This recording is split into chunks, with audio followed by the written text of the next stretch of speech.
Bonsoir à toutes et à tous. Merci d'avoir répondu à l'invitation ce soir pour cette deuxième émission de démocratie participative qui se déroule ici à la permanence du député Stéphane Ablot. Ce soir, nous allons traiter d'un autre sujet de société qui est médiation et insertion, les clés du bien vivre ensemble. On a le plaisir d'accueillir une quinzaine de participants, un professeur en philosophie, des entrepreneurs, des élus, des jeunes, des moins jeunes, des médiateurs, des éducateurs pour aborder cette question et aussi des personnes issues du champ artistique et culturel. Pour commencer, j'aimerais qu'on écoute Stéphane Ablot.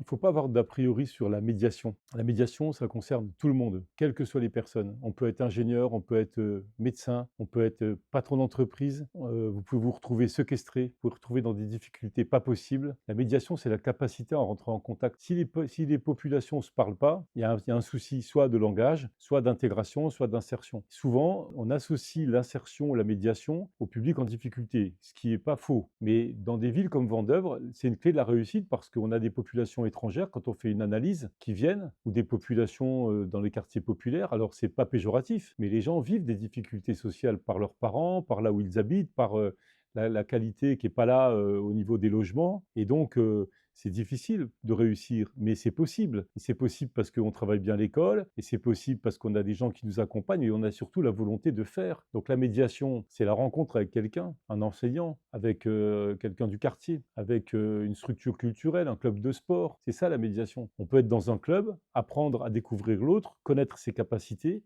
rentrer en médiation, et puis se rendre compte des limites dans lesquelles on se situe, puis après devenir un patron d'entreprise. J'ai vu à Jarville, dans la circonscription, un gamin, sa mère était fière de me dire qu'il faisait des mangas, il habitait à Tokyo, il avait réussi, quoi. Comment il a fait? Alors ça vient de lui, hein. C'est chapeau et honneur à ceux qui ont réussi. Mais il y a toujours dans leur parcours quelqu'un qui intervient. C'est important de dialoguer ce soir avec des médiateurs, des éducateurs, des enseignants, des foyers, parce que même dans les prisons, il y a des publics particuliers. Quelqu'un qui sort de prison, bah, il a purgé sa peine, il est libre. Mais en fait, il n'est pas libéré parce que s'il arrive dans un monde qu'il ne connaît pas, il faut aussi pouvoir lui donner la main et lui dire bon, là, t'es plus dans cet endroit qui t'a marqué. Y a-t-il un accompagnement psychologique? Y a-t-il une formation? Beaucoup de prisonniers ont passé des licences. Après, c'est pas le tout, hein. Ils connaissent pas le monde de l'entreprise. Il faut aussi les pouvoir les y amener, quoi. Alors, c'est pas de l'assistanat, c'est de l'accompagnement, toujours. Il y a plein de lois à mettre en place et je remercie Charlotte, son équipe, Jam et puis toutes celles et ceux qui l'accompagnent pour faire vivre ce débat. Merci beaucoup. Merci à Stéphane Ablot qui nous a adressé ce message, qui vous a adressé ce message ce soir pour lancer cette discussion citoyenne autour de la médiation et de l'insertion. Je propose d'accueillir déjà Skender Ekalo, qui est professeur de philosophie, qui est aussi diplômé en droit. Bonsoir Skender. Bonsoir. Bienvenue parmi nous. Tu nous as préparé, Skender, une chronique politico-juridique pour faire un petit peu le point sur ce grand enjeu de société et aussi nous expliquer le lien entre les questions de sécurité et de bien vivre ensemble. C'est vrai que quand tu m'as proposé le thème, j'ai spontanément pensé à faire le rapprochement entre les mineurs et la justice. Je pense que j'étais moi-même un peu dans l'idée, un peu le préjugé que lorsqu'on a un mineur, on a un fait divers, on a un problème, et alors on a une réponse politique, je pense désormais assez prévisible, c'est que on a une nouvelle loi, on a un durcissement des sanctions, un renforcement de mesures répressives. Lorsque j'ai regardé un petit peu l'histoire, la France, au sortir de la guerre, dès février 1945, produit une ordonnance assez exceptionnelle.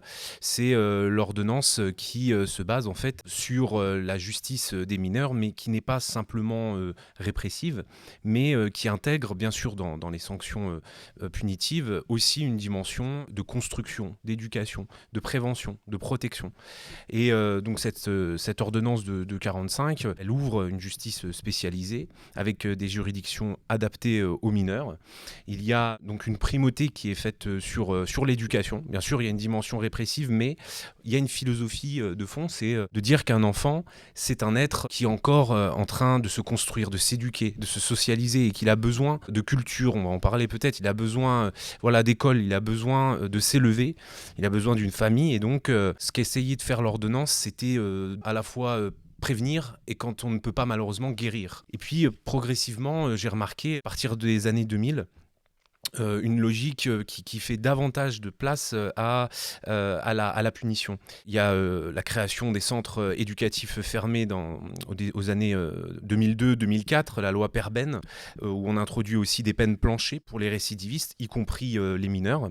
Et puis finalement, en 2019, on aura une réforme profonde avec la rentrée, l'adoption d'une justice, d'un code de la justice pénale des mineurs, donc qui se veut être une justice plus rapide, plus expéditive aussi, bien qu'elle puisse avoir des effets positifs notamment pour les personnes qui sont victimes et qui souhaitent responsabiliser les mineurs coupables d'infractions, de pouvoir donc trouver une satisfaction. Mais on oublie souvent que la justice, ce n'est pas simplement des procès, des punitions, des sanctions, mais peut-être qu'il y a une justice plus discrète mais tout autant efficace. C'est un peu la justice du quotidien, en fait, celle qui évite le passage à l'acte, celle qui évite d'entrer dans une procédure judiciaires dont on sait qu'elles sont de plus en plus longues, c'est celle peut-être qui garantit le mieux le tissu social.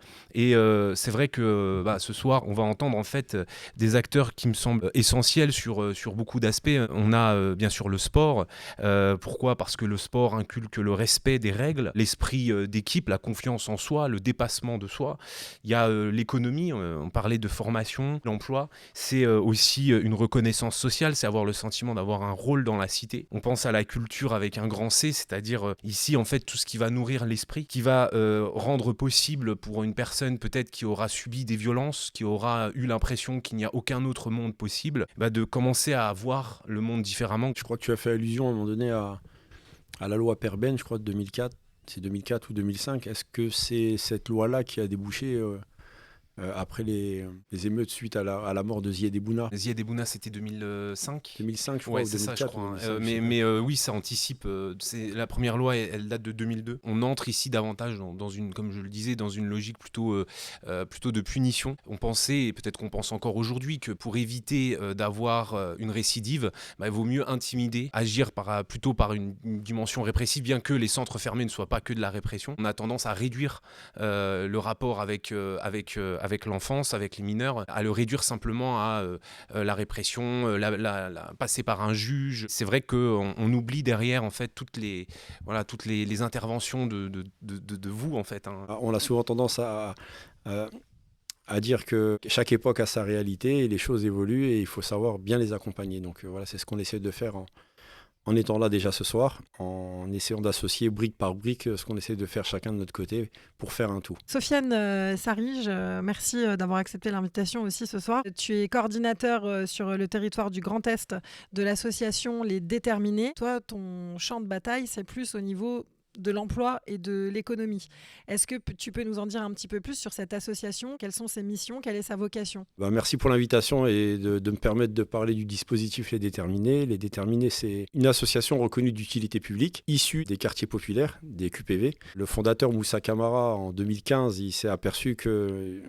Alors Moussa Camara, c'est une personne qui est de Cergy. C'est un jeune des quartiers de Cergy qui s'est aperçu que les quartiers, c'est une pépinière de talents, c'est une pépinière d'idées, c'est une pépinière de volonté, mais qui n'a pas forcément les codes, qui n'a pas forcément les accès, qui n'a pas forcément les opportunités. Et il s'est dit, je suis entrepreneur moi-même, j'essaie de parler à sa place, je suis entrepreneur moi-même, j'ai plein d'idées, mais je ne sais pas comment les mettre en place. Lui, en étant à Cergy et moi à Vendœuvre, par exemple, mais on vit tous les mêmes problèmes. Et j'ai même envie de dire, dans le rural aussi, ils vivent ces problèmes-là aussi. Donc il s'est dit, comment je peux faire pour mettre en lien cette pépinière d'idées, c'est tout ce talent, tout ce potentiel avec les outils nécessaires pour pouvoir réussir. Il a été toqué à la porte du MEDEF. Il a eu la chance de rencontrer à l'époque Pierre Gattaz, c'était le responsable du MEDEF à l'époque. On a toujours des bonnes volontés, on a toujours des personnes qui se disent c'est vrai que ce que cette personne me dit, ça serait bien de la mettre en place, ça serait bien de l'aider, ça serait bien de l'accompagner, donc on va mettre en place quelque chose, mais quoi ?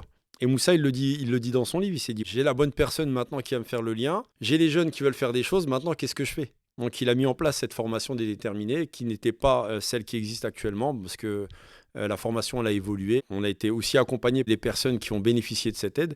Et il s'est dit, on va créer quelque chose. Et comme il le dit lui-même, il s'est dit, voilà, j'ai 15 personnes qui sont devant moi, qui veulent créer, qui sont motivées. Vous êtes là, vous me faites confiance à moi. Et il a créé ça, Les Déterminés, et depuis 2015, donc ça existe. On est à la promo 79 à Vendôme-les-Nancy actuellement. Combien de pépites d'entrepreneurs issus des quartiers prioritaires est-ce que l'association a accompagné là, depuis 2015 à peu près? Alors, on a accompagné plus de 1000 personnes, plus de 1000 entrepreneurs. Et ce qu'il faut ajouter et mettre en avant, c'est que les femmes, elles sont beaucoup plus courageuses que les hommes pour entreprendre. Alors qu'on a tous des idées, mais les femmes, elles sont plus courageuses, elles sont plus volontaires à se dire, voilà, on va essayer de mettre en place quelque chose, allez, quitte à me brûler les ailes, j'y vais. Et habituellement, les entrepreneurs que vous accompagnez, quel genre de freins est-ce qu'ils rencontrent justement? Les freins qu'on peut rencontrer de manière générale, c'est le syndrome de l'imposteur, par exemple. Alors ça, le syndrome de l'imposteur, je pense que tout le monde le retrouve, c'est de se dire, on va m'acheter ça à moi, ou on va me faire confiance à moi pour mener cette conférence. Je vais pouvoir accompagner telle ou telle personne, mais comment? Ai-je vraiment le bon produit, etc., etc. Alors que oui. Mais si on n'a pas du monde autour de nous qui nous disent bah ouais, ce que tu proposes, c'est vrai, c'est bien. On a toujours été habitué à être réprimandé, peut-être rabaissé dans nos parcours respectifs, qu'à un moment donné, on doute. Et l'entrepreneuriat, c'est ça, c'est des moments de doute. Quand on arrive à faire en sorte de mettre en avant et de mettre en évidence la potentialité de chacun, les capacités de chacun, voilà, une fois que c'est levé, une fois qu'on a compris qu'on est capable de mettre en place les choses, de faire les choses, ça va tout seul. Quelqu'un a envie de réagir? Eh bien, c'était juste pour effectivement rebondir sur ce que tu disais et ce que disait monsieur le député, c'est-à-dire que tu es du monde de l'entreprise, moi de la danse. Au départ, on pourrait se dire, bah, tiens, ça n'a pas forcément grand-chose à voir. Et finalement, je retrouve dans ce que vous dites tous les deux les mêmes mots que ceux que j'utilise. Être ensemble, bien sûr, le vivre ensemble, la mise en valeur. Les gens qu'on accompagne ne savent pas parfois les trésors qu'ils ont en eux. Puis le fait d'être ensemble, ça donne le courage pour être accompagné. Tout ce que tu dis, en fait, je pourrais le placer dans mon univers aussi, qui est plutôt le monde de la danse, du spectacle vivant. Donc je trouve que c'est vraiment intéressant puisque même si on a des endroits qui sont très différents, qui peuvent paraître très éloignés, le cœur de nos projets, le cœur de notre accompagnement, le cœur de la raison pour laquelle on est là ce soir, ça se retrouve. Voilà. Il suffirait juste de changer le paysage, le contexte. Mais ce qu'on dit, c'est la même chose. Merci Leïla, merci beaucoup. Je propose maintenant de donner la parole à Farid Boukermi. Farid, bienvenue, merci d'avoir accepté l'invitation ce soir. Tu es gestionnaire de l'activité médiation au sein de l'association Réciprocité. Donc une autre association qui travaille aussi en lien avec l'emploi. Est-ce que tu peux nous présenter rapidement cette association? Quelle est sa mission? Qu'est-ce qui peut-être la différencie de l'accompagnement à l'entrepreneuriat que fait Sofiane chez Les Déterminés? Alors l'association Réciprocité, basée à Nancy, est un chantier d'insertion. Chantier d'insertion, c'est simple, on va accueillir des personnes, les accompagner vers un retour à l'emploi durable. L'idée, c'est de le faire sur 2 plans. On fait bénéficier à nos salariés d'un accompagnement socio-professionnel. L'idée, c'est de lever les freins. Et dans un second temps, on va pouvoir leur faire profiter de certaines de nos missions. L'idée, c'est de capitaliser un maximum de compétences transversales qui pourront mettre en application dans d'autres métiers. L'emploi durable, encore une fois. Et pour cela, on a full de missions de médiation, d'accueillir ces personnes, de travailler avec eux, encore une fois, sur un projet, de lever les freins sociaux et de aussi décanter quelquefois, de susciter un petit peu des vocations chez les personnes qu'on accueille. C'est les personnes dites éloignées de l'emploi, donc avec certains critères pour être éligibles à l'insertion. Notre cœur de métier, c'est vraiment ça, la médiation citoyenne et sociale. Donc l'idée de ce soir, c'était de discuter autour de ces questions. Moi, mon apport, je pourrais vous apporter des éléments issus de mon point de vue uniquement. Et en ça, je tenais à te remercier, Charlotte, de l'invitation, puisqu'on va pouvoir s'enrichir à la découverte de tous ces points de vue. Pour nous, qu'est-ce que c'est la médiation? C'est avant tout une réponse à un besoin fondamental qui est de recréer du lien social et de faciliter le dialogue là où il a été un petit peu altéré. Grâce à cette médiation, on en a fait un levier d'insertion professionnelle, sociale pour nos médiateurs qui vont être formés aux techniques de médiation, encore une fois, et acculturés à la thématique sur lesquelles ils vont intervenir. Ces thématiques-là, elles sont diverses et variées, mais toutes en lien direct avec les problématiques que vivent les citoyens, c'est-à-dire la précarité énergétique, par exemple, l'inclusion numérique, la gestion des conflits dans les transports en public notamment, ça fait partie de nos activités, et puis ma foi... Et l'accès à la santé aussi Oui, j'en parle pas forcément puisque le projet est en gestation, j'ai envie de dire, mais effectivement, l'accès aux droits santé, c'est vraiment un axe crucial pour l'année 2025 pour nous. On a expérimenté une permanence à la maison de santé de l'Axou, où l'idée c'était de se dire que c'était un lieu où on pouvait rencontrer les personnes dites invisibles, personnes qui ne fréquentent pas forcément les institutions, sous le prétexte de l'accès aux droits, mais derrière l'idée c'est vraiment qu'ils se raccrochent à leur parcours santé, et on intervient en ça, on anime des ateliers sur différentes thématiques, la santé mentale, donc on va s'y inclure forcément, mais on est sur des sujets comme la gynécologie, le dentaire, et pour laquelle les gens ne sont pas forcément renseignés sur leurs droits. Et sur la précarité énergétique, tu as dit que ça faisait partie d'une des thématiques. Oui. Ça consiste en quoi concrètement, faire de la médiation sur la précarité énergétique? C'est compliqué pour tout le monde, les factures d'énergie en ce moment. On a pris une sacrée majoration. L'idée, c'est de se dire voilà, que c'est un facteur excluant en fait, pour des personnes qui, quelquefois, sont déjà dans une situation un petit peu délicate. La précarité énergétique, en réalité, la définition, il me semble que c'est de dire une personne qui ne peut pas disposer du confort thermique dont elle aimerait jouir. Voilà, tout simplement. Et en ça, on est malheureusement beaucoup dans cette situation. EDF nous fait confiance depuis plus de 10 ans et nous confie en fait un listing de personnes en situation d'impayés avec une coupure programmée. L'idée, c'est d'appeler, de raccrocher un petit peu ces personnes à EDF, puisqu'ils ne répondent plus forcément, et de leur expliquer que ce n'est pas la fin de l'histoire, qu'il y a encore beaucoup de solutions pour elles, des solutions, puisque nous sommes en lien direct avec les services solidarité d'EDF, d'Engie également. Ça passe par de l'appel téléphonique, ça passe par du déplacement au domicile et de l'animation, quand c'est possible et opportun, d'ateliers éco-gestes au domicile des personnes, adaptés à leur électroménager.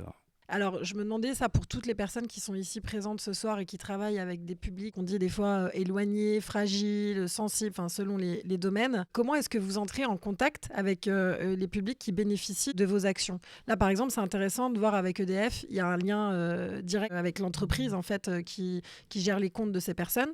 Pour d'autres domaines, pour l'entrepreneuriat, la culture, pour le sport, pour peut-être les autres thématiques de médiation que vous avez chez Réciprocité, comment vous allez chercher ces invisibles?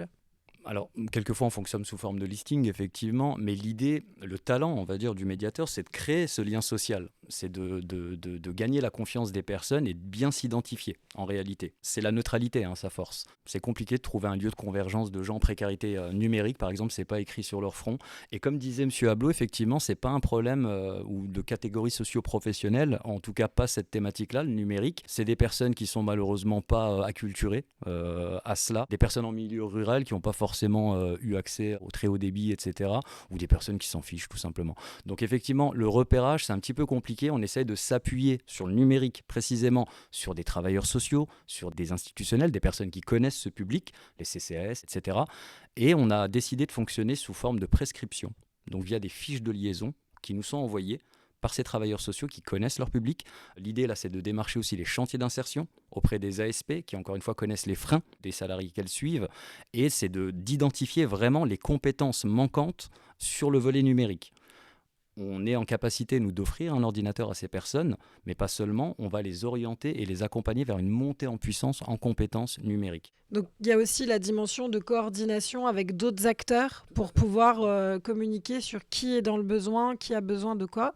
Au déterminé, ça se passe comment, Sofiane? J'allais justement rebondir là-dessus, c'est que avec Farid, on a une complicité de par déjà notre enfance, parce qu'on a grandi ensemble, on a grandi dans les quartiers de la ville de Vendôme. Et justement, ces relations-là qu'on a tissées étant jeunes, on les cultive. On les cultive de par notre proximité, mais aussi de par nos engagements personnels. Voilà, moi, j'ai déjà eu l'occasion même sur toutes nos campagnes de sourcing, pour savoir si des personnes pourraient entrer dans le cadre du dispositif. Donc, voilà, comment on entre en contact avec les futurs bénéficiaires, entre guillemets. C'est occuper le terrain, c'est aller communiquer, échanger. On dit souvent maintenant, grâce à la communication, on ne communique plus maintenant. Les personnes sont souvent sur leur téléphone, dans leur petite bulle, s'isolent. La complexité, la difficulté, c'est d'aller les chercher, mais en étant sur le terrain, en étant présent par le biais de différents dispositifs.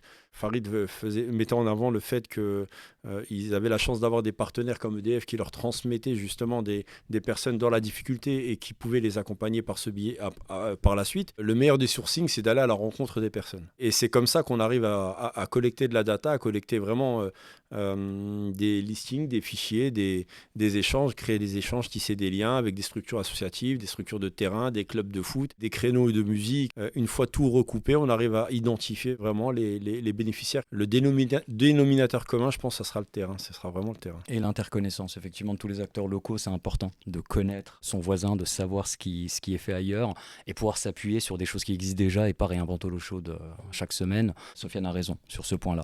Et les sur actions d'autres aussi. J'imagine. En tout cas, oui. Et les actions d'aller vers, elles sont essentielles. Effectivement, c'est le fond de notre mission, c'est d'aller sur le terrain, d'être présent, identifié. On a des missions sur lesquelles on est là depuis plus de 10 ans. Donc le public nous connaît, réciprocité bien identifiée sur certaines thématiques.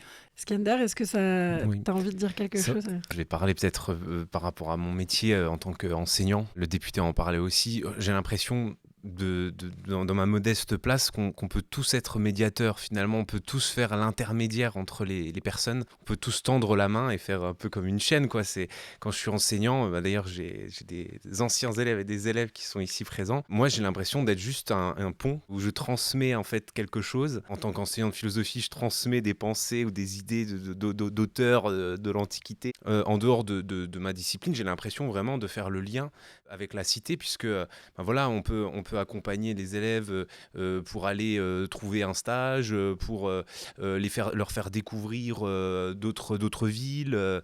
J'ai l'impression qu'on peut tous être le voisin, être le professeur, être le liant. Et pour moi, le médiateur, c'est uniquement un facilitateur, tout simplement, peu importe le sujet, et on est tous le médiateur d'un autre finalement. Une personne qui aide, un aidant, est médiateur.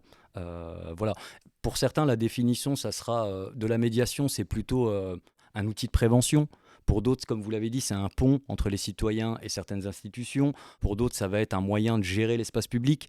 Pour nous, c'est un peu tout à la fois. Alors, dans le dictionnaire Larousse, il faudrait faire évoluer un peu les choses parce qu'on en est resté à personne qui intervient pour gérer un conflit. Pas forcément. Ouais. Pas forcément. Réapproprier certains codes de la vie en société. On intervient également dans le cadre de vie pour les bailleurs sociaux. Et là, l'idée, c'est d'éviter les conflits de voisinage, par exemple, lorsque les personnes ne se mettent pas d'accord sur le sens commun du vivre ensemble. En réalité, c'est des thématiques comme la propreté, les nuisances sonores, forcément. Est-ce que quelqu'un ici à la table ou dans le public aimerait donner sa définition du bien vivre ensemble ou de la médiation, de l'inclusion, de l'insertion? Qu'est-ce que ça veut dire pour vous, ces mots-là? Anaïs.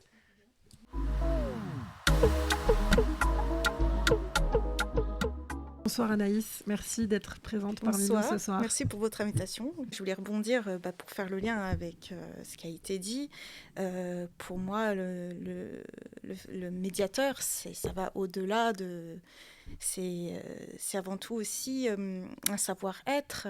Il faut avoir le goût pour l'humain, l'envie d'aider les autres, le fait d'être empathique. Je ne me vois pas faire autre chose que aider mon prochain. Si je peux aider les autres, même si je dois faire un peu trop, ce que je veux surtout pas, c'est ne pas avoir de regrets à la fin. Je veux le faire le plus possible, là, donc ça va vraiment au-delà de finalement d'un métier. C'est presque une vocation, quelque chose qu'on fait avec le cœur, quelque chose qu'on a dans les tripes quand on fait de la médiation. En soi. C'est vraiment un état d'esprit. C'est ça, oui, après voilà, ça se... Et nous, on cherche des profils plus que des gens compétents. En fait, les compétences, ça ne nous intéresse pas vraiment puisqu'on va les développer ensemble. C'est vraiment un état d'esprit, comme tu le dis, Anaïs. On a quelquefois des personnes en entretien de recrutement qui m'expliquent qu'ils n'aiment pas les gens. Je leur explique que ça va être compliqué chez nous. Là, c'est difficile. Ouais.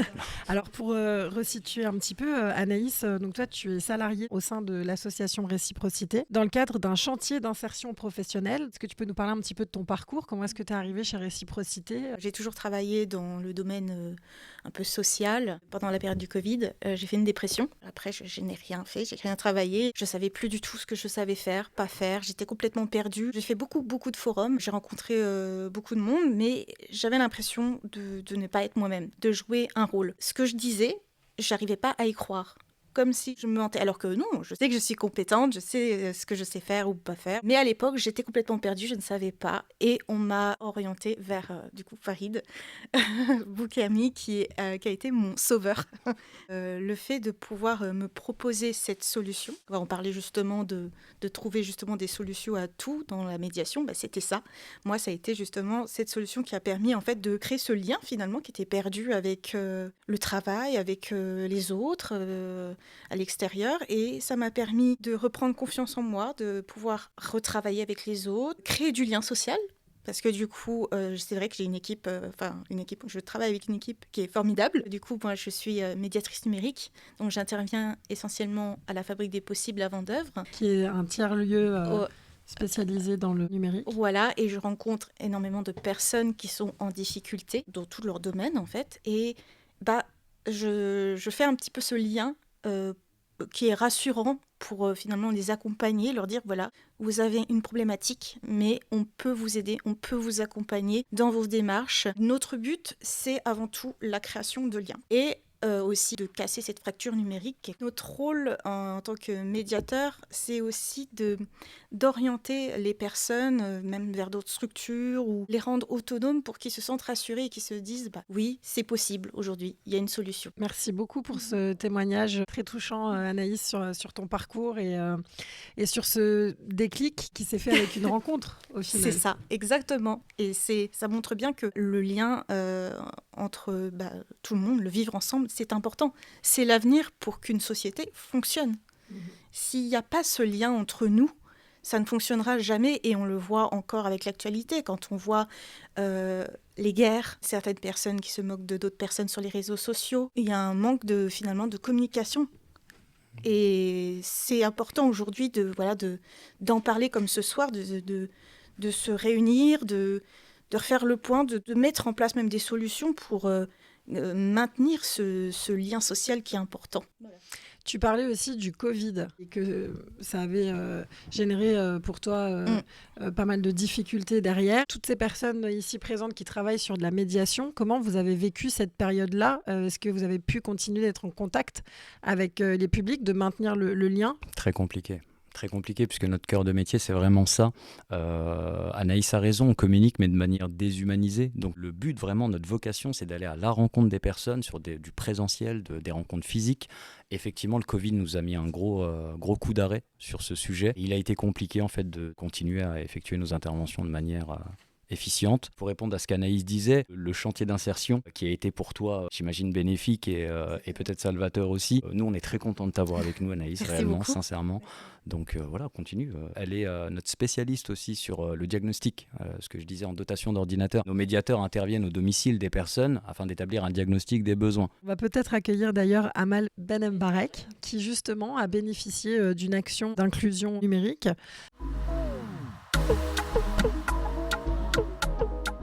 Ça me permet de rebondir sur une action qu'on a mis en place. On parlait de fracture numérique.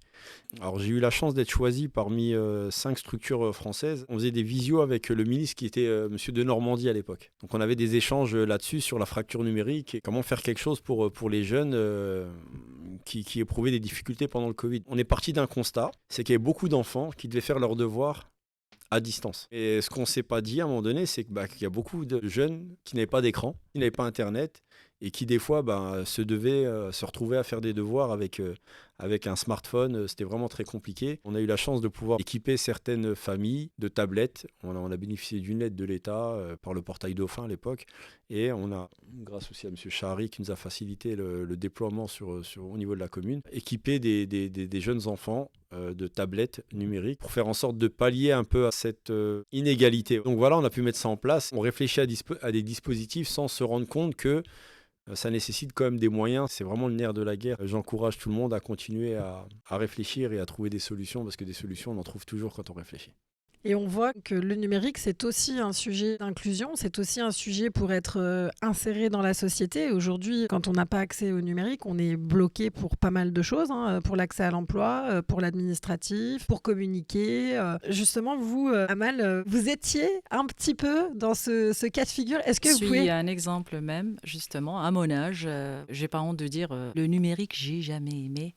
J'ai jamais éprouvé le besoin de me rapprocher de ça. C'était pas mon truc. À un moment donné, je me retrouve un peu dépendante des autres avec toutes les démarches administratives. Tout passe par Internet. Je me retrouvais à demander de l'aide à mes enfants, à des amis, à n'importe qui. J'étais un peu isolée. À un moment donné, je me suis dit, il va falloir que je me réveille, que je me reconnecte à la réalité, que je fasse ça de moi-même et que je sois autonome surtout. Vous m'avez dit, je me cachais derrière le fait de ne pas savoir pour demander de l'aide.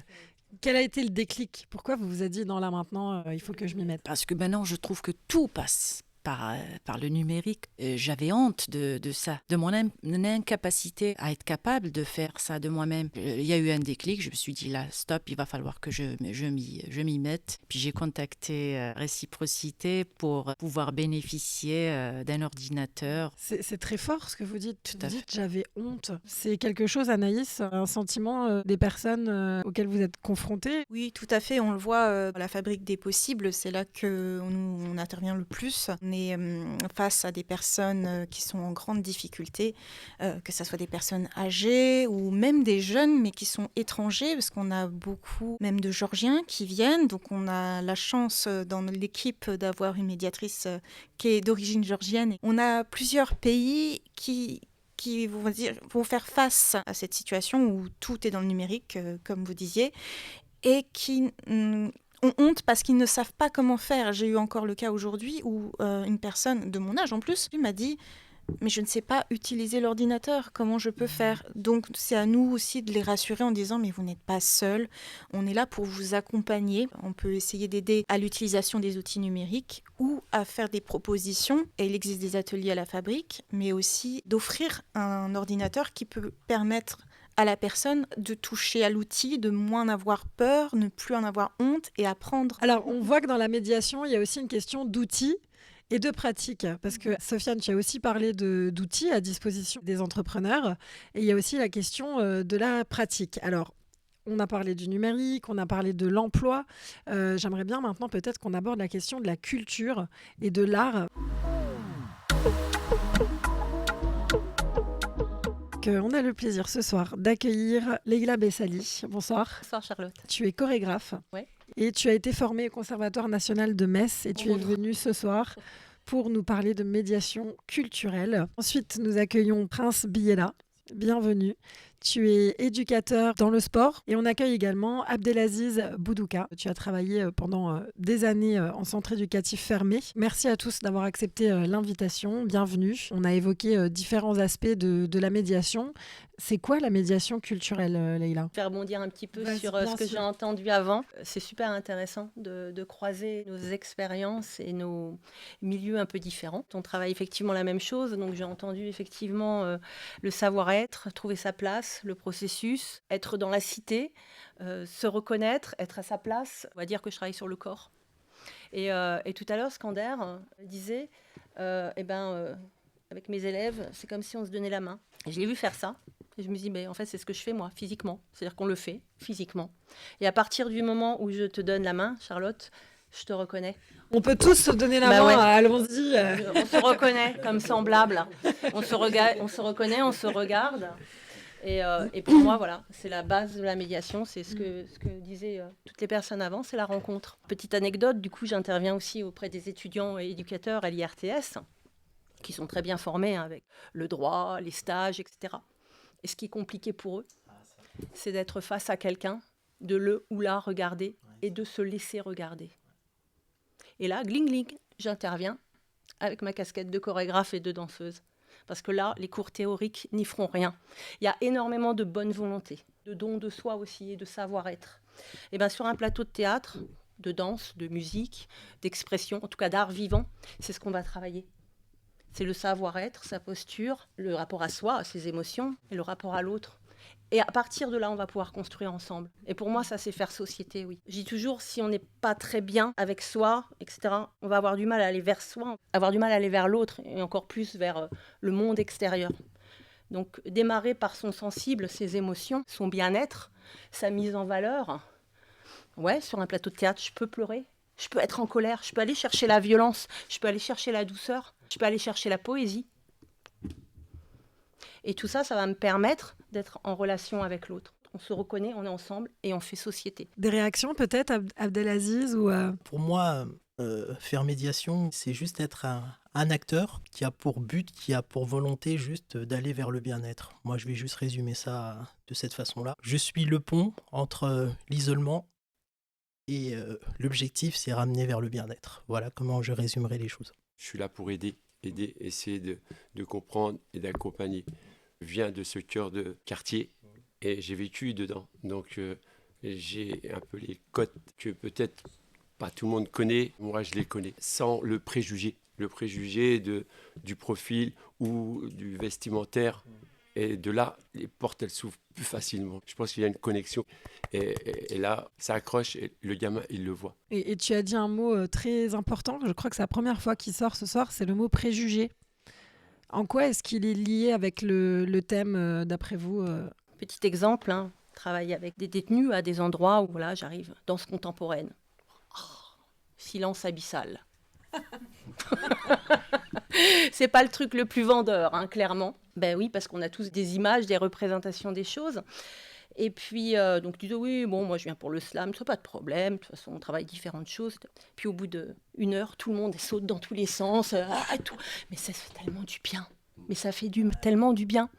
Et à l'inverse, si moi j'arrivais avec une idée préconçue de avec qui je vais travailler ou de ce que j'ai envie de faire, je ne sais pas du tout ce que je vais faire.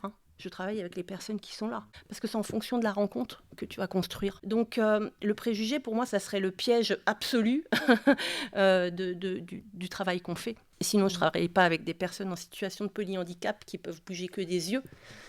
Et je ne travaillerai pas avec des détenus qui me disent « Oh, vous savez, moi, je ne veux pas danser. » Et puis, au bout de 5 minutes, ils dansent. Ça va dans les deux sens. Et parfois, malheureusement, si nous y allons avec toute notre envie, et puis, comme tu disais aussi, don de soi, parce qu'effectivement, il faut donner pour recevoir et rendre ensemble.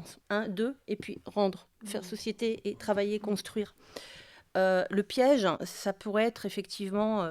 le préjugé, et ça peut arriver, mais c'est plutôt à des endroits finalement de décision. C'est-à-dire qu'effectivement, nous sommes chorégraphes, éducateurs, voilà, nous avons des entreprises, et puis à un moment, il faut défendre ça auprès d'un cadre, d'un directeur, d'un maire, et là, il peut y avoir des préjugés. Oh ben non, ils vont pas danser. Ou j'arrive dans une classe d'école, vous savez, ces enfants-là, ils vont pas trop danser. On verra. Laissez-nous faire. Donc voilà, le mot préjugé, il est terrible et il est à toutes les échelles. Nous, on est peut-être juste un peu plus informés, donc on fait super gaffe. Maintenant, il faut former les autres à ce qu'ils fassent eux gaffe aussi, quoi. Le préjugé. C'est un mot, voilà, qu'il faut savoir mettre de côté pour avancer. Il y a tellement de barrières déjà dans la société, il y a tellement de conflits, il y a tellement de choses négatives qu'il faut contrebalancer. Et contrebalancer, il faut avoir une force intérieure assez conséquente. Je pense que le préjugé, il prend de l'importance que si on lui donne justement cette importance. À partir du moment où on le met de côté, on peut avancer et puis gravir les montagnes. J'aimerais bien qu'on parle un petit peu de vos expériences à tous les deux aussi dans le travail que tu faisais avant, Abdelaziz, et toi dans ce que tu fais aussi aujourd'hui. Est-ce que vous pouvez nous dire comment vous travaillez avec les gens en fait? C'est quoi votre approche, votre démarche? J'ai eu l'occasion de travailler avec Prince sur les créneaux de prévention que le maire a mis en place sur certains quartiers. On gère chacun un secteur, on va dire. Ça passe par quoi? Ça se passe comment? Quand nous, on dit prévention, c'est discuter avec le jeune, c'est créer un petit lien. On est là juste pour écouter, déjà dans un premier temps. Écouter. Et de là, après, les choses se font. Elles se font naturellement, comme elle dit, madame.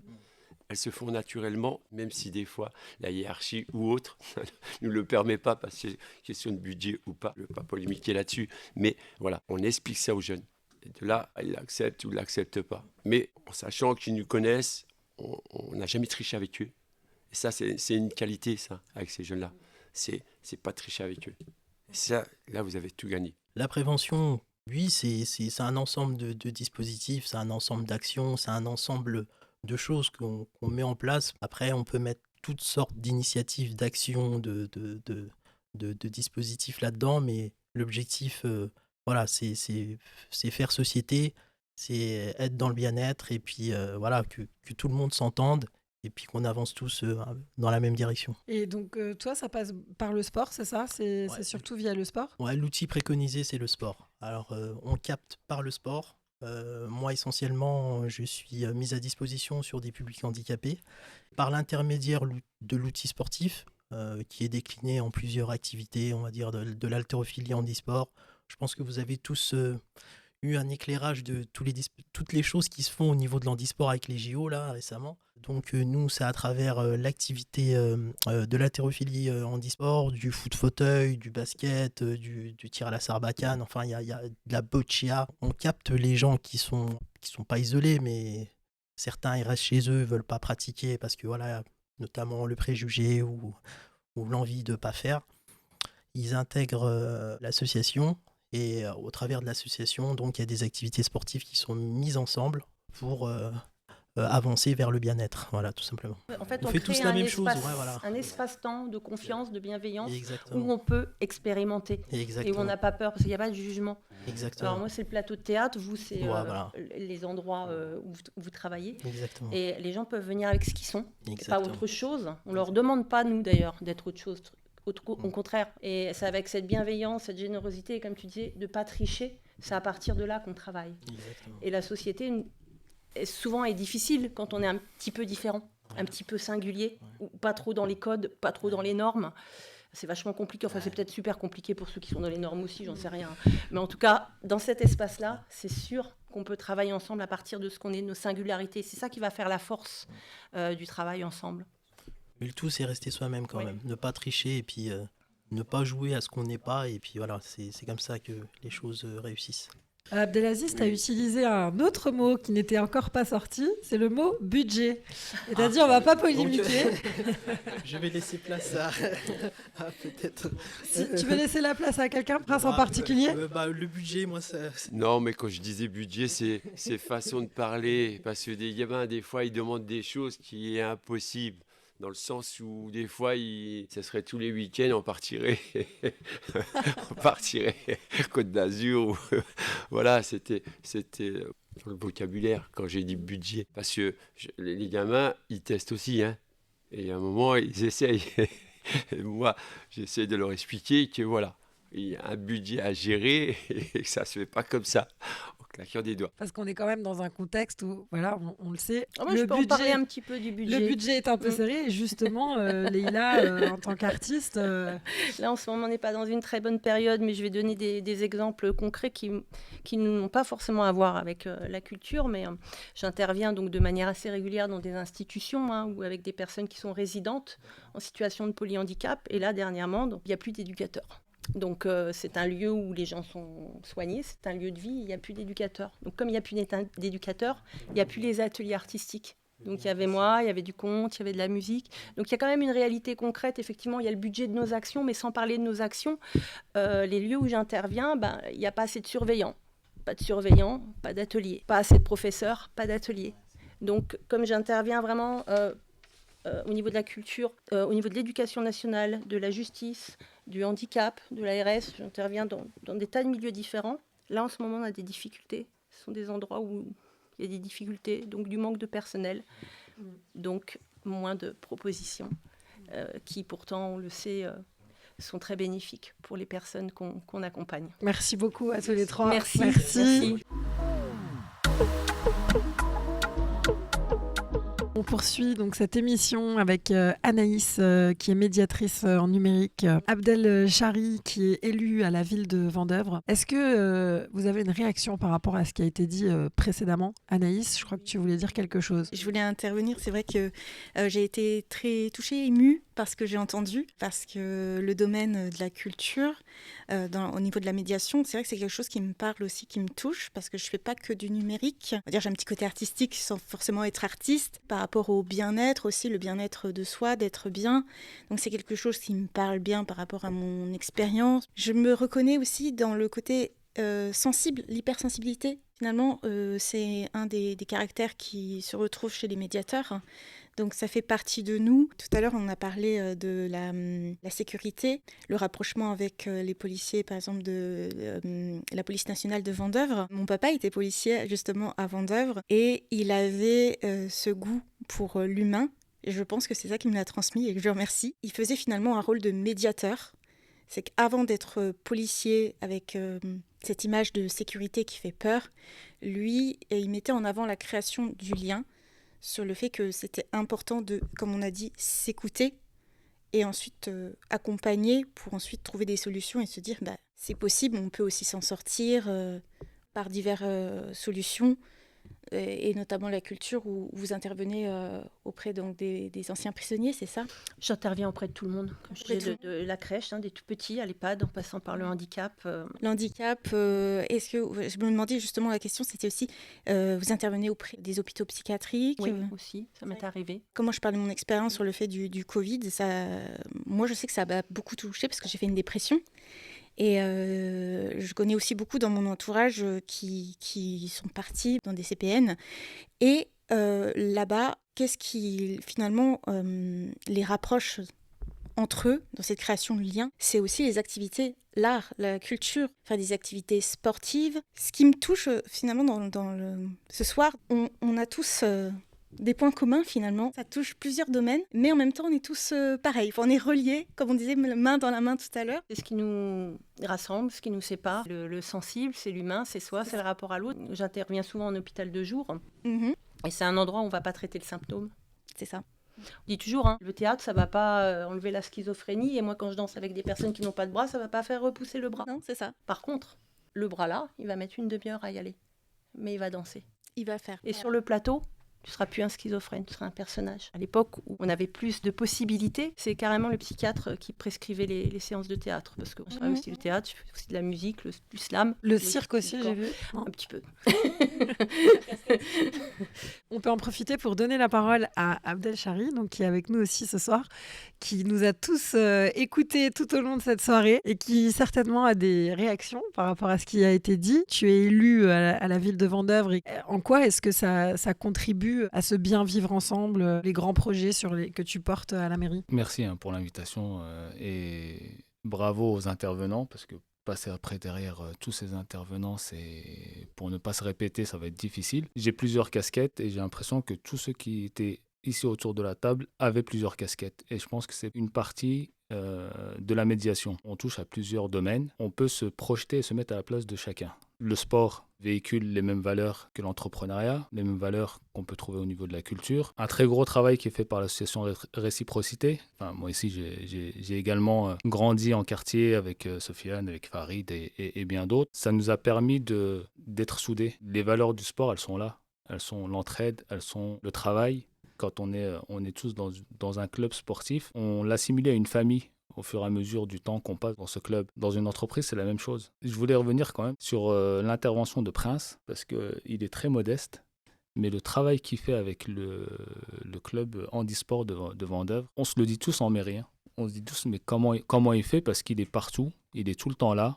On ne l'entend pas. Pourquoi? Parce que c'est quelqu'un de l'ombre. Quand on est médiateur, on ne nous voit pas forcément, mais le travail qui est fait derrière, et je pense que les médiateurs ne sont pas reconnus à leur juste valeur. C'est un point que je voulais aborder parce qu'aujourd'hui, on reste dans l'ombre, on dit, et puis on fait le travail, mais il n'y a pas d'évolution parce qu'au-dessus, on se dit, c'est bon, personne ne parle, donc il y a besoin de pas grand-chose. Vous disiez qu'il n'y avait pas beaucoup de moyens. La crise de la Covid, elle a révélé deux choses.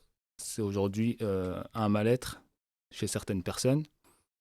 Et on le disait à l'époque, en 2020, on disait qu'il y avait une crise sociale qui allait arriver et qu'il fallait l'anticiper. Malheureusement, le gouvernement, je ne vais pas lui jeter la pierre parce qu'il y avait beaucoup de choses à gérer. On n'a pas voulu anticiper cette crise sociale qui aujourd'hui fait des dégâts parce que si on a besoin d'autant de médiateurs ou de personnes qui interviennent, on voit les enfants qui étaient derrière les écrans parce qu'ils devaient faire leur devoir derrière un écran. Comment peut-on débuter une vie pour un gamin de CP ou de maternelle derrière un écran?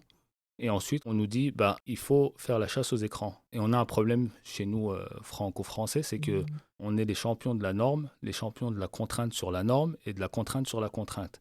Au lieu de prendre les innovations, les évolutions, les encadrer, on préfère tout interdire, perdre en compétitivité, en productivité derrière. Parce que tout ça s'enchaîne et il y a un lien qui se crée. La médiation aussi, on parle beaucoup de médiation, bien vivre ensemble. Mais quand on prend de la hauteur, la médiation, elle se fait sur tous les domaines. Et quand on voit ce qui se passe dans les hémicycles aujourd'hui, je suis désolé, on a loupé quelque chose. Comment on peut dire à des jeunes qui regardent la télé, où on entend des noms d'oiseaux à l'Assemblée nationale, où personne n'arrive à se mettre d'accord, et on dit aux gamins, écoutez, faut faire comme ci, faut faire comme ça, faut nous écouter, faites ce qu'on dit, mais pas ce qu'on fait. On a cette chance à Vendeuvre d'avoir un député, M. Ablot, Je dis pas ça parce qu'on est dans ces locaux aujourd'hui, mais Non, mais en tout c'est cas, un homme de terrain. déjà, on peut le dire juste parce que c'est lui qui nous permet de réaliser ce qu'on est en train de faire.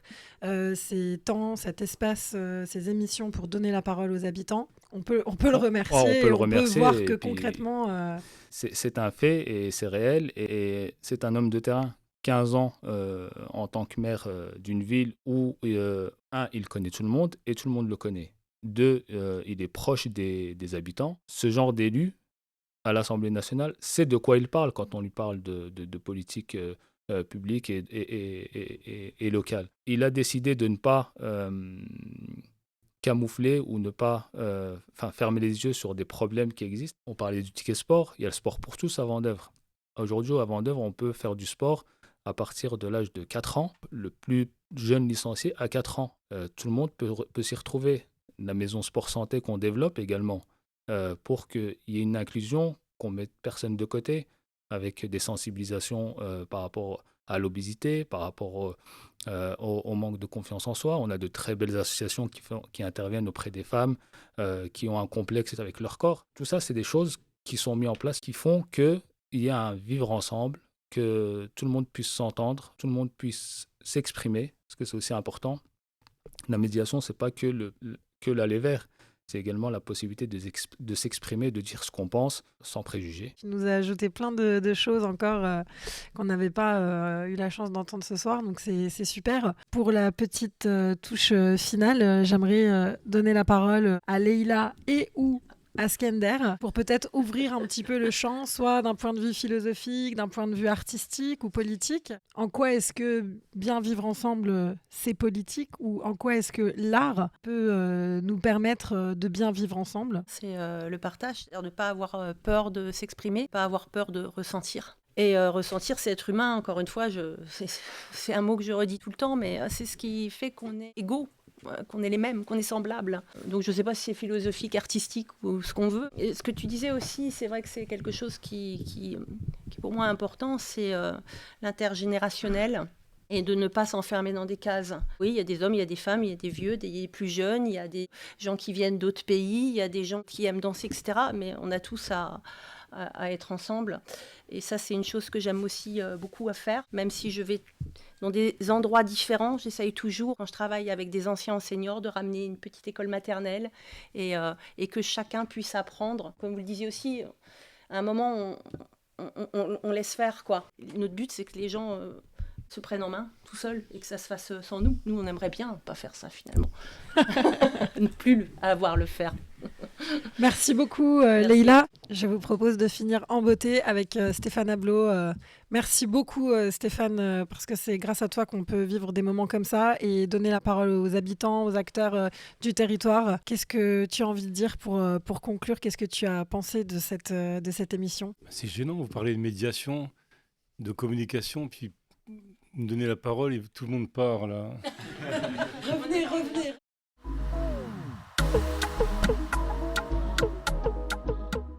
Quand les sociétés sont divisées, chacune de son côté, et qu'il n'y a pas de vivre ensemble, qu'il n'y a pas de partage, qu'il n'y a pas de communication, il n'y a rien qui marche, il n'y a rien qui fonctionne. Je pense qu'on a tous à apprendre de tout le monde.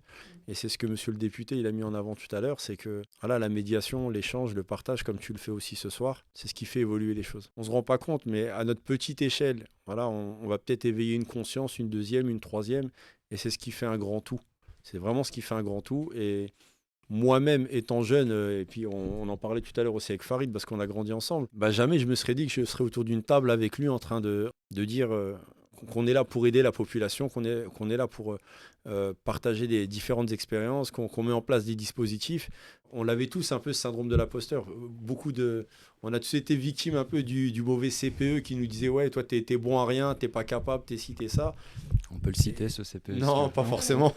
Alors justement, vous, quand vous étiez plus jeune, est-ce que vous avez eu des personnes qui vous ont accompagné, permis de vous trouver en fait? Stéphane Ablot disait tout à l'heure, il y a toujours une rencontre, un accompagnant, quelqu'un qui nous mène là où on est. Alors c'était une autre époque, à l'époque il y avait les grands frères. Moi je me souviens qu'ils nous emmenaient à la base de loisirs de Flavigny, ils revenaient nous chercher, ils nous emmenaient au cinéma, ils nous filaient des sous pour qu'on puisse passer l'après-midi. Je dirais, c'était vachement impliqué dans dans notre jeunesse, j'ai envie de dire. En grandissant, bon, ma foi, après, il y a des dispositifs aussi que la ville de Vendôme a mis en place. Sofiane doit se souvenir du ticket sport au Parc des Sports, qui nous ont proposé diverses activités qu'on n'avait pas forcément l'habitude de faire, du ski notamment, de la motocross. C'est vrai qu'ils étaient vachement inspirés. Et on a même, quelquefois, voilà, c'est des rencontres un petit peu... extraordinaire aussi. Quelquefois, on a été aussi en relation avec la police nationale de Vendôme qui nous a proposé quelquefois divers chantiers jeunes pour gagner un petit peu d'argent. À l'époque, c'était compliqué. Et puis, participer aussi à différentes activités avec eux, ce qui nous a rapprochés, en fait, vraiment des services de police. On a appris à les connaître. C'est des gens qu'on revoit quelquefois encore maintenant, donc ça nous fait plaisir. Et ma foi, on a toujours su s'inclure dans ces choses-là, parce qu'on a toujours voulu aussi dépasser l'image que les gens se faisaient des jeunes banlieusards, quoi. Je suis très fier, moi, d'être à cette table avec Sofiane aujourd'hui. Merci beaucoup. Parce que quand il dit ça, là, la Madeleine de Proust, là, qui revient un peu, là, il repense à toutes les bêtises qu'on a pu faire aussi. Il y a un facteur chance, quand même, voilà, beaucoup même. La chance, ça se provoque aussi. C'est les rencontres, et, tout à fait. Au vu de vos personnalités, je pense que vous l'avez provoqué parce que vous avez l'air d'être hyper... Parce qu'en réalité, c'est toute une époque, c'est toute une génération aussi de gens qui ont réussi, ma foi, toutes les personnes qu'on avait autour de nous dorénavant sont chefs d'entreprise ou sur des postes à haute responsabilité. J'imagine que c'était une mentalité qu'on avait aussi sur ce quartier-là, des Cormorans, à Vendôme. Ces générations-là, comme il le dit Farid, je trouve qu'il y en a beaucoup qui ont réussi. Beaucoup. On est parti d'une base légère et je trouve que cette base, elle s'est vraiment très élargie, mais on a tendance à la minimiser. Donc on a souvent tendance à mettre en avant les échecs, parce qu'il y en a. Voilà, à partir du moment qu'on entreprend quelque chose, il faut se dire qu'il va y avoir il y aura un pourcentage d'échecs. On met en avant ce petit morceau d'iceberg qui est apparent, et puis la minorité visible. Voilà, la minorité visible, et tout ce qui réussit, toutes les réussites, on essaye de les mettre en avant, mais un arbre qui tombe fait plus de bruit qu'une forêt qui pousse, malheureusement. Mais à nous de faire en sorte, par le biais des actions comme la tienne, mais d'autres. Et il y a des réussites dans plein de domaines, que ce soit le sport, l'entrepreneuriat, la culture, le social, la restauration, enfin voilà, la recherche, les sciences, plein de choses. Donc c'est hyper encourageant. En tout cas, merci. Le député, il est comme tout le monde. Puis en même temps, non, parce qu'il est élu par les gens. Il a un rôle pour essayer de trouver, de légiférer, quoi. Donc, il ne peut rien faire s'il n'y a pas de remontée des besoins. Et puis, bon, moi, je voudrais dire qu'en matière de médiation, prévention, d'insertion, d'échange, d'accompagnement, enfin, sur Vendôme, peut-être même ailleurs, on peut être fier. Il y a eu un gros parcours qui a été important. La ville a évolué. C'est une ville qui était un peu particulière parce qu'elle est née, il y avait un petit village, il y a eu une cité dortoir après dans les années 70, et après tout le monde partait, puis l'État mettait les populations, alors on avait la main-d'œuvre immigrée qui venait du nord ou de plein d'endroits où les usines avaient fermé, puis on a laissé les gamins après dans la cité, puis on ne s'est pas rendu compte, comme dans toute la France, partout, on ne s'est pas rendu compte que... il y a quelque chose qui est en train de se passer, un phénomène un peu d'enfermement. Et je crois que ce qui a fait que les jeunes s'en sont sortis, c'est aussi, il n'y a pas de préjugés, les gens s'organisent, et puis bon, il y a l'éducation au milieu de tout ça. Et puis c'est eux-mêmes qui sont sortis un peu de ce ghetto, quoi. Par la médiation, parce qu'au départ, il faut faire confiance. Et puis ensuite, il y a l'école, il y a l'apprentissage, il y a pas de supériorité des uns sur les autres, que soit leur formation. Mais bon, la formation, c'est important quand même. D'habiter dans un endroit, c'est y vivre. Bon, c'est bien beau d'organiser des tournois de ping-pong, de faire venir des policiers, comme à la grande époque, quoi, mais c'est pas suffisant. Il faut aller plus en profondeur et puis changer le cadre de vie. Il ne faut pas avoir peur d'enlever les grandes tours. Pas toutes, Il ne faut pas virer les gens, c'est pas ça.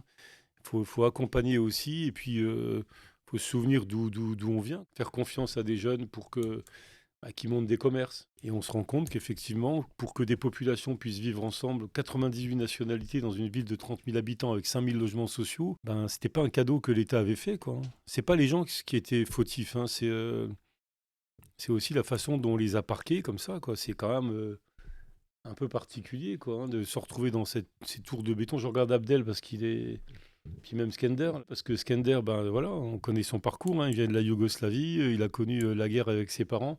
Il se retrouve prof de philo, Abdel, patron d'entreprise. Après, on a recruté Prince, hein, une vieille histoire, hein, une personne handicapée qui me disait, il nous accompagne tout le temps, si vous gagnez, Monsieur Ablot, que vous êtes maire, la première personne à embaucher, c'est lui, parce qu'il le fait de tout cœur. Bon, il n'aime pas qu'on dise ça, mais voilà, quoi. La médiation, c'est pas qu'une école, c'est aussi une propension, c'est quelque chose qui est en nous. C'est ce qui fait que vous allez vers l'autre, vous voyez quelqu'un qui a un souci, il ne faut pas lui montrer, il ne faut pas le rabaisser. Il est votre égal, quoi. Faut le faire revenir à vous, quoi. C'est ça aussi ce qui fait l'humanité. La médiation, c'est devenu un métier, mais c'est au départ une nécessité. Les intervenants, on le verra dans l'émission, et on peut saluer Charlotte, Jam qui vont faire le montage. L'intérêt, c'est de faire circuler la parole et puis d'essayer de se comprendre les uns les autres et pas simplement d'être autour de la parole, mais de voir comment la parole, elle permet de qualifier, de mettre des mots sur des réalités, et puis de voir comment après on peut aussi influer pour que les réalités évoluent, changent, quoi. Merci à tous d'avoir participé. Merci Stéphane Ablot, député, qui a rendu cette émission possible. Merci à Jem qui a été à la technique toute la soirée. Merci à toutes les personnes qui ont aidé à préparer cette émission. Si jamais certaines personnes qui nous regardent ont envie de participer aux prochaines émissions, vous pouvez nous contacter via le numéro qui s'affiche. La prochaine, ce sera sûrement sur le thème du sport. Voilà, merci beaucoup à tous et à très bientôt. Au revoir. Bravo. Moi, j'aimerais particulièrement féliciter Anaïs parce qu'elle avait le trac et elle a géré du feu de Dieu.